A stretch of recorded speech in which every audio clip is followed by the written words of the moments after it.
Assalamualaikum everyone. Today I'm going to show you how to make Palak Sag.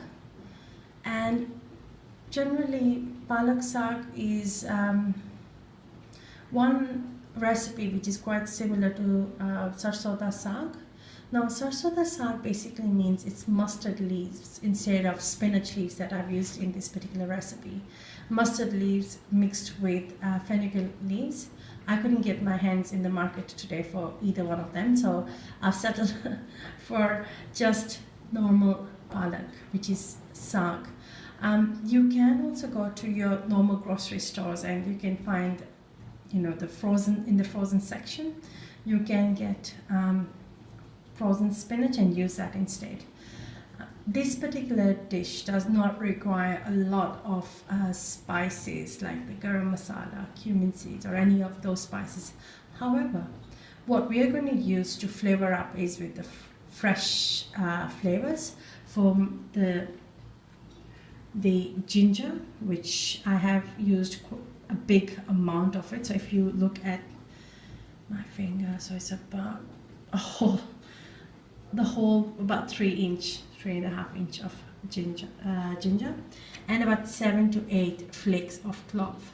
So we want to make sure that ginger is really tasted all through the dish, because that's the only ingredient that's going to give it the heatness the spinach requires and the flavor it requires to bring out the best in it. We've also gone with red chilies. We are off season for some reason. I couldn't find green one, but I thought the red should be fine as well. So you can see this is 2 of these ones I've used, and I also thought that it's going to give a good contrast of the coloring as well. So you can see it looks really nice and beautiful when you even put them together. I've got 1 tablespoon of wheat flour, and as I said, I'm not going to use a lot of spices in this particular dish because we really want to hero the spinach and the ginger. So we want to make sure that spinach is the main hero in our meal today. So I've only got salt, which is about 1/2 teaspoon, and 3/4 teaspoon of chilies. Now my chilies are not that strong, that's why I use a little higher, but it is to your taste. You need to taste them as you're cooking to balance it out. So as I said, I've already cut them. The spinach, what we need to do now is to just take a pan, put the spinach in and the salt and the red chilies, and just let it boil until the water is completely dry. So let's get that process started. So here we are. The spinach, the salt and the red chilies are already on the pan on the highest heat. I've also got about 1/4 cup of water, which I'm going to use in this, or just to help the spinach to cook a little bit. So in goes the water and just I'll just go ahead and just turn it and let it cook until all the water dries up. In the meanwhile, let's work on the chilies and the garlic and the ginger. So here I have my blender in which I have already cut in the ginger, the garlic and the green chilies ready to be blitzed away. So we're not going to blitz it to a paste. We are only going to blitz it to smaller and finer pieces. So let me just blitz it and show you what I meant by that. So this is what I meant, that you blitz it away to smaller and finer pieces. Now, if you're a beginner, please do not touch it, because the chili is really hot and it's going to burn your fingers. Or if you would touch your face accidentally or your eyes, you might have a lot of problems with that. Look, I can touch it with my hand, but I just wanted to show you in a spoon how it should look like. So I haven't made it to a paste. I've left it in such a way, or I've blitzed it in such a way that I can still see it's finely chopped up. It also saves my time. I'm not going to sit down with a knife and a cutting board to cut these ones all nicely and finely. If I've got the facility, why not use it? And that's exactly what I've done in this particular case. So that's ready to go. we'll start frying this out in oil so that it's preparing, because obviously the spinach to boil doesn't take so long, and to also cook it doesn't take so long. So let's get this on fire as well. So you can notice I have stirred the spinach and the water is still there, but it is cooking the spinach pretty fast. That means we don't have much time with this spinach, and we don't want to overcook it as well. So I've got the frying pan on fire now, and I'm going to add a little a little oil in it, and I'll show you how much I'm going to be adding. So my pan is really nice and hot, and I'm now adding olive oil. I'm going to add a little extra because we want to shallow fry all these ingredients. Now keep in mind it's not a lot, so you can see it is, there is oil in it, but not so much. I'll get the ginger, the garlic and the green chilies in it now so that we can start the infusing process. And so here we are, and all these spices or all these ingredients are on the frying pan at the moment, and the minute it hit the oil, it gave out a beautiful aroma. And I'm just gonna cook in this just so that it is cooked enough and not burnt, but just so that the rawness of all the three ingredients is in the meanwhile, the spinach needs a little bit of stirring, and you can see now the water is next to almost finished.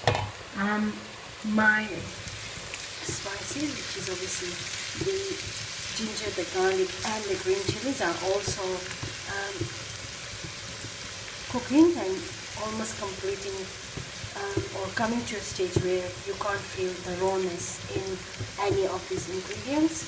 So what I'm going to be doing is that I'm going to be putting all these ingredients straight into the spinach to complete the cooking process. Now generally when you cook Mutton Sag or any sag, in the olden days people used to cook it for hours and hours until it cooks and becomes fine.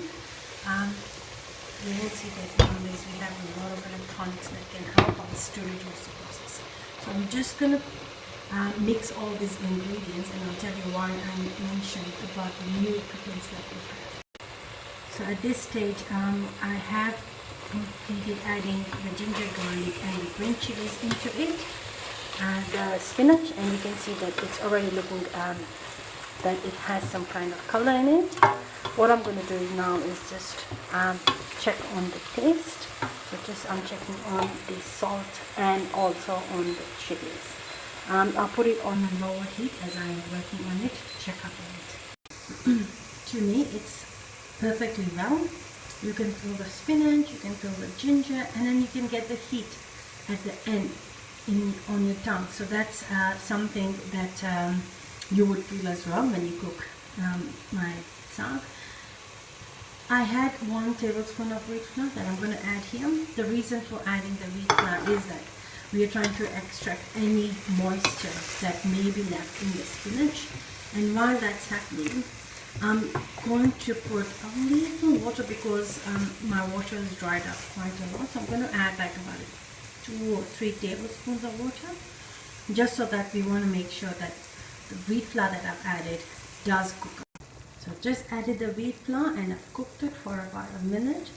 What I need to do now is to go and blend it. So this is the piece I was talking about on the electronic device. The reason why I'm showing it to you is because we are going to use this to blend the sag and cook it finely. And that's what the older women used to do, is to cook it and cook it until it's finely done. So we will not spend too much time doing that, but we're going to use this one to minimize our work in the kitchen. So here you can see I have blended, but I have blended in such a way that there is still some foam and some indication that it is spinach that was cooked. So it's almost ready. I'm switching it off. I'm going to be adding a little bit of butter and just leaving it to melt in the already hot spinach, and then serve it. So I've added a tablespoon of butter in it, and I'm not going to do much to it because I want it to melt, and I'm going to leave it until I can now complete serving it for you with the chapatis. So after a couple of minutes, I did open up the lid and I did turn the sag in the pan. I've now put it in my plate. So I've got my rotis folded up in the bowl, and I've also got my sag. I'll put a tablespoon for butter, that is if somebody wants an extra butter on it, but because I've already added it in the pan, personally I will not put it in my plate. But if somebody wants to go ahead and add butter, you're more than welcome to do so. Keep in mind that the sarso and sag is always served with butter, and that's the reason why I've shown that in this particular video. So I hope you like making my sag. Please like, subscribe, and switch on the notification button on my YouTube channel as well. And I hope you have a great day. Bye.